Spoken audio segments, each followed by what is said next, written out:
Hello everyone. In this session we are going to discuss about the interrupt handling process in 8086. So in the last session we discussed about what are the different types of the interrupts, what is the need of the interrupts, and predefined interrupts of the 8086, and also the priority levels of the interrupts of 8086. So here we are how when the interrupts are occurred in the to the 8086 microprocessor, how it is handling. That means how it is servicing that interrupts, and what are the different types of the instructions are going to execute when any interrupt is generated. So at the end of each instruction cycle, the 8086 checks to see if any interrupts have been requested. So if any interrupt has been requested, the 8086 responds to the interrupt and the processor performs the some of the operations. So when an interrupt is occurred, the following actions are takes place. The first action, what is that, decrements the stack pointer by 2 and saves the flags onto the stack memory.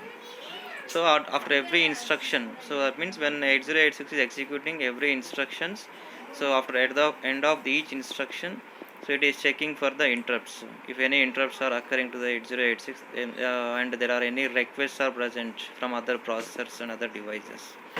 If it occurs directly, the first step is the flags. What is the different types of the status of the flags are directly so stored into the stack memory, and the stack pointer value. So it already that stack pointer is pointing the top of the stack value. So when we are storing that flags into the stack memory, so stack pointer is decremented by 2 here. The step 2, that is it disables the INTR interrupt by clearing the interrupt flag in the flag register. So we know that interrupt INTR is used for the interrupt request that is given by the other processors or other devices. So here first we have to clear that INTR request. So for that one, interrupt flags should be goes to 0 here. Next, the step 3 is it clears the trap flag in the flag register to stop the generation of the single step interrupt also. So after interrupt flag is going to reset to 0, the trap flag should also be equals to 0 here because of not generating that single step interrupt here. Next, decrements the stack pointer by 2 and saves the contents of the code segment register onto the stack here. So again, so after resetting that interrupt flag and trap flag, again the stack pointer values again decremented by 2. So to store the values of the that is address of the code segment register onto the stack memory. Next, the step 5, what is that? It decrements the stack pointer by 2 again and saves the contents of the instruction pointer onto the stack. So after storing that stack address of the code segment register into the stack pointer, is it again saves that contents of the instruction pointer onto the stack memory. The step 6, here we are having it loads the code segment with the segment address of the interrupt service routine. So it is also low after storing that code segment value and IP values, again the segment address, okay, that is also of the interrupt service routine ISR value that is stored into the code segment register. Next, the step 7, that is it loads the instruction pointer with the offset address of the service routine in the code segment of the ISR. So after storing the loading that value of the ISR to the base address to the CS code segment register, and effective address is stored onto the instruction pointer here. So these are the steps we are following when any interrupt is occurring here. So when the processor is executing this mainline program, so here when the interrupt is occurred, so in the middle of the program, then first what is that, it is pushing the flags onto the stack memory, and next clearing the interrupt flag bit and clearing the trap flag bit also, and pushing the contents of the CS and IP onto the stack memory. So after that it is fetching the ISR address to service the interrupt. That means we are loading the CS ISR base address to the CS value and effective address onto the instruction pointer here. So here the interrupt service subroutine procedure is present. Then it is pushing that registers onto the stack memory.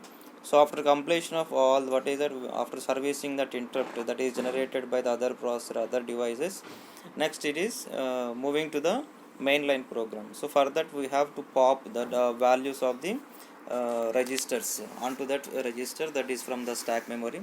So after that we are returning IRET means interrupt on return.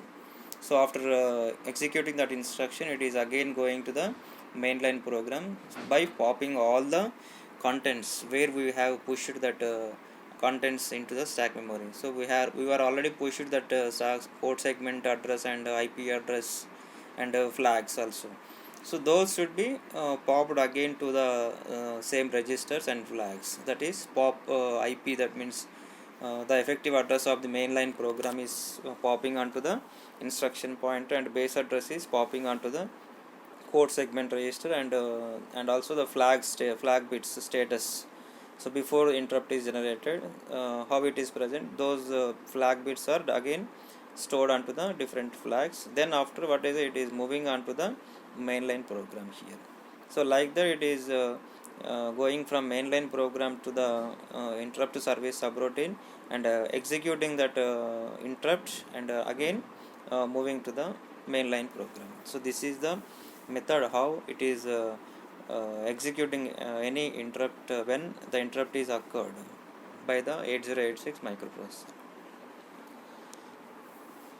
So the next one, we are having that block diagram of the programmable interrupt controller 8259.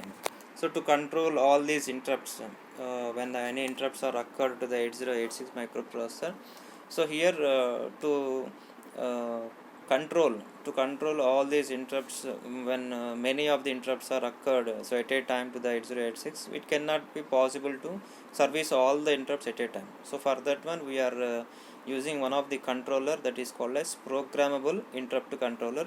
The chip number that is called as 8259. So 8259 is a programmable interrupt controller, and it is used for expanding the number of interrupts of 8086 or 8085. That means, for example, if any only one interrupt is occurred to the 8086, means it is very easy to service that interrupt. But so when so many interrupts are occurring at a time, and so many interrupt requests are coming from other devices at a time, so it is not possible to service all the interrupts at a time. So for that, we have to we have to give the priority levels, and also we have to know what about which type of interrupts are occurred at a time, and what are the priority levels of each interrupts. So based on the highest priorities, it is executing first, then after the lowest priority interrupts. So for controlling all those things, we are using this programmable interrupt controller. So one 8259 can accept 8 interrupt requests and allow one by one to the processor INTR pin here. The interrupt controller can be used in cascaded mode in a system to expand the interrupts up to 64 here. That means, so by using 8086, we can by using this 8259 programmable interrupt controller PIC, so we can accept up to 8 number of interrupts at a time. So, and when it is accepting and prioritized, so each interrupt, then it is giving one of the one by one interrupts to the 8086 microprocessor by using the INTR pin, interrupt request pin of the 8086. So here it is used in the cascaded mode. So when we also use this 8259 in the cascaded mode, so we can expand. That means we can we can also check the number of interrupt requests up to 64 also. So what are the features of this 8259? So it is programmed to work with either 8085 or 8086 microprocessor. It manages 8 interrupts according to the instructions written into its control registers. So it is managing up to 8 number of interrupts at a time, and it can be used with in coordination with 8085 or 8086 microprocessor. So in 8086 processor based system, it supplies the type number of the interrupt, and the type number is programmable. So already we know that we are having total 256 types of interrupts are present here. So based on the type number, so type 0 to type 5, we have seen that Intel predefined interrupts. So by using the type number, we can program that interrupt, and we can service that interrupt here. So in 8085 processor based system, it vector and interrupt request anywhere in the memory map, and the interrupt vector address is programmable. So here we are using, so one more, in the case of the 8085 we are using vector address to for taking the interrupt request and so mapping that in the memory and servicing that interrupt here. But in the case of 8086 we are using the type number as the interrupt request number. Next, the priorities of the interrupts are programmable. The different operating mode which decides the priorities are automatic rotation mode, specific rotation mode, and fully nested mode. So here we are having the three operating modes of the interrupts, priorities of the interrupts. Here we can decide that priorities by using the automatic rotation mode and specific rotation mode and fully nested mode. By using these three modes we can decide the how the priorities of the interrupts can be taken. Next, the interrupts can be masked or unmasked individually. Next, the 8259 is programmed to accept either level triggered interrupt signal or edge triggered interrupt signal. So here we can mask and unmask the interrupts. So we can either accept or reject the interrupts based on the interrupt request individually. So we can also, 8259 is also programmed to accept the level triggered input level or edge triggered input signal also. The 8259 provides the status of pending request, pending interrupts also, masked interrupts, and interrupts are being serviced. So the 8259 can be cascaded. So already we have seen this one. When the cascaded mode is using by the 8259, so it accepts up to a maximum of 64 number of interrupts. It can be serviced at a time. So this is the block diagram for the 8259 programmable interrupt controller. So in this we are using different types of the blocks are present here. So in the left side we are using the data bus buffer. So it is a bidirectional data bus buffer containing 8 number of data lines from D0 to D7. Next we are having that control logic, read write control logic is present. So here RD bar and WR bar, these are used for the read and write signals. So these are the active low input signals. Next A0 is the address line, and CS bar is called as chip select signal. The next section we are having cascade buffer or comparator. So we are having the three cascade lines are present, CAS0, CAS1 and CAS2. So to extend that capability of 8259 up to 64 number of interrupts here. So we are also having one more pin called as SP bar by EN bar to enable that comparator bits here. So next one we are having control logic is present. So this control logic is using for the so what is that, giving that interrupt request and getting the acknowledgement from the 8086 microprocessor. When it is taken, when the 8259 is taken that interrupts, then it is giving that one by one interrupt to the 8086 microprocessor by using this pin called as INT. So this INT is again connected with the INTR pin of the 8086 microprocessor. The next one, when it is accepted, then it is giving that one of the acknowledgement. The INTA is present in the pin of the 8086. That pin is connected to the 8259 INTA bar to know the acknowledgement of the request that is given from the 8259 here. So after that we are having three types of the registers are present. In service register is present, and one more is called as interrupt request register is present, and one more is interrupt mask register is present, ISR and interrupt IRR and IMR. So what is this ISR? So in service register means it is showing which type of interrupt is currently being executing here. So here in the case of the IRR, interrupt request register, so it is given by the lines called as IR0 to IR7. So these are 8 number of interrupts that can be accepted here by using this IRR. That means 8 number of interrupt requests can be stored in this register. So these 8 number of interrupts also, what is that? Again it should be prioritized here. So when so many number of interrupts are occurring at a time, So we are resolving that priorities between those interrupts here. So that is solved by using the section called as priority resolver. So here we can also have the chance of to accept or reject the interrupts also by using so one of the register called as interrupt mask register. So it stores the what is that, the status of the which interrupt can be masked and which interrupt cannot be masked.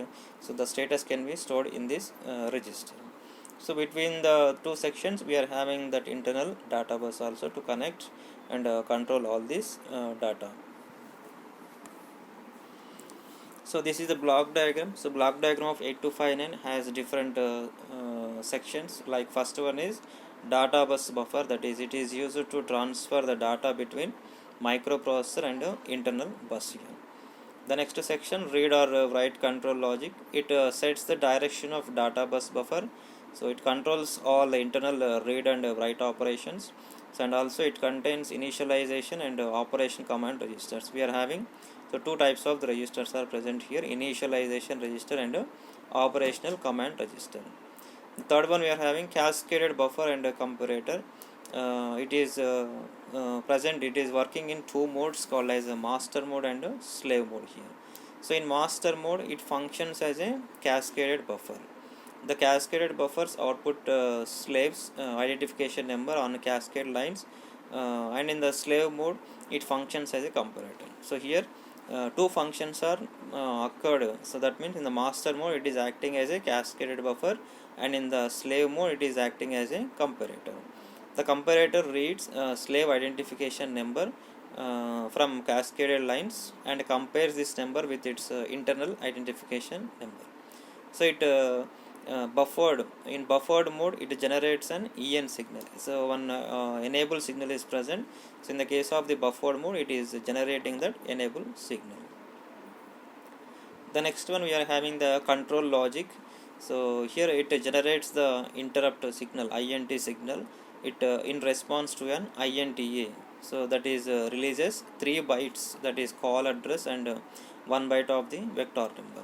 So it controls all the read or write control logics and cascade, buffer or comparator, in service register, priority resolver, and IR. It controls all the operations. That means it is syncing between, okay, the synchronization is present between different sections that is present in the 8259. The fifth one we are having interrupt request register, that is IRR. So it is used to store all the pending interrupt requests here. Already we have seen 8 number of interrupt requests can be taken by this 8259 at a time. So those statuses are stored in this register IRR. So each bit of this register is set at the rising edge or at the high level of the corresponding interrupt request line. So when it is occurring, the interrupt request is occurring, so based on the edge levels, the rising edge level, or it is when it is a high level of clock pulse is present, so it is taken that one, the request is taken by that one.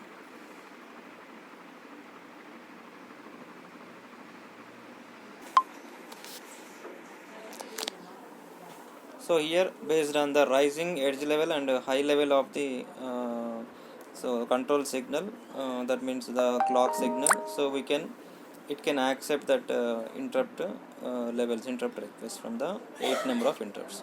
The microprocessor can read contents of this register by issuing the appropriate command word. So by using the command word contents, then it is accepting or reading the contents of that register here.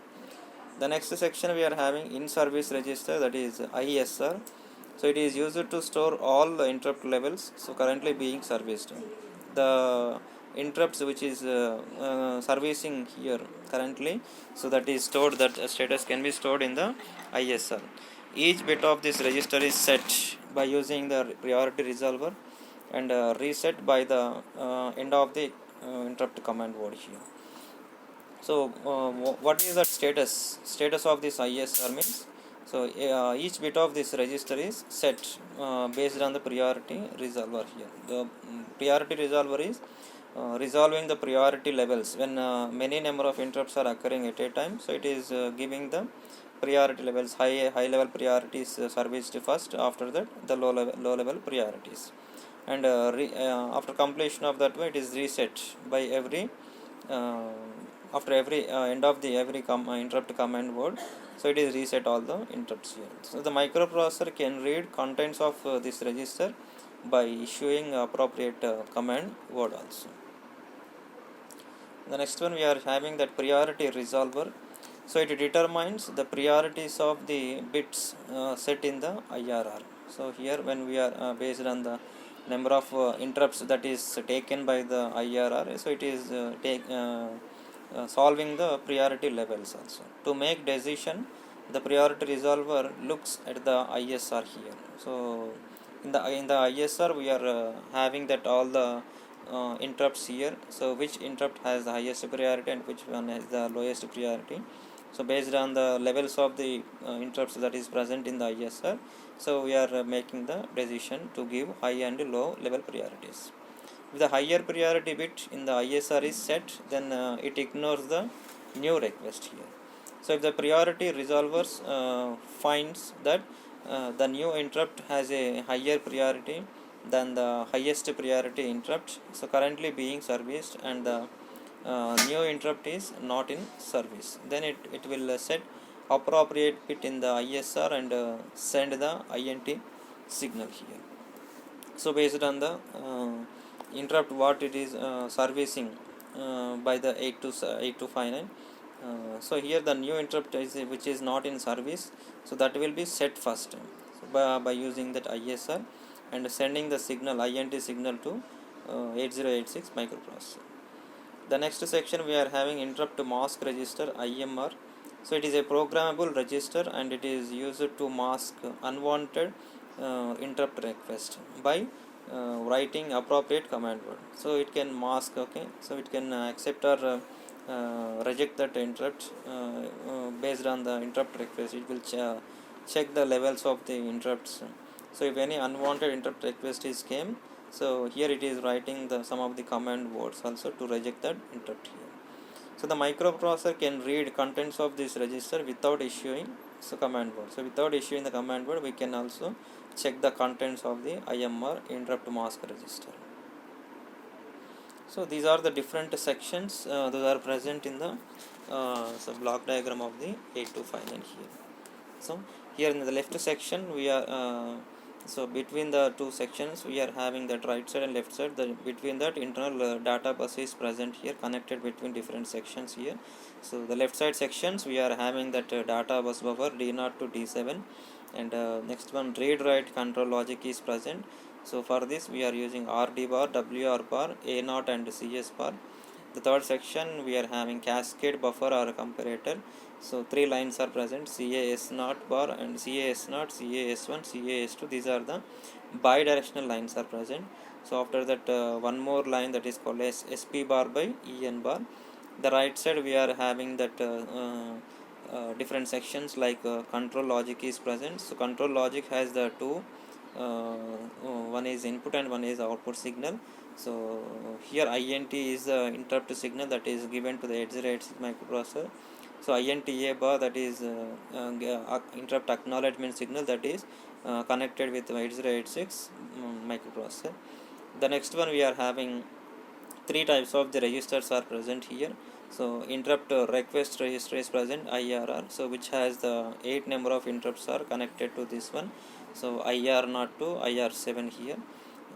So next one is in service register is present. So it is storing the status of the interrupt which is currently being executed. So that is came from the priority resolver here. The next one we are having that interrupt mask register called as IMR. So it is masking that unwanted interrupt request also, and storing the status of the interrupt requests. That is resolved by the priority resolver. So in the middle of this we are having the priority resolver is present. It is solving the priority levels when many number of interrupts are occurring at a time. So it is giving the priority levels, higher priorities first, second to third, fourth, like that one. So based on the higher priority levels it is servicing first, then after the lower level priorities. So this is the total block diagram of the 8259 here.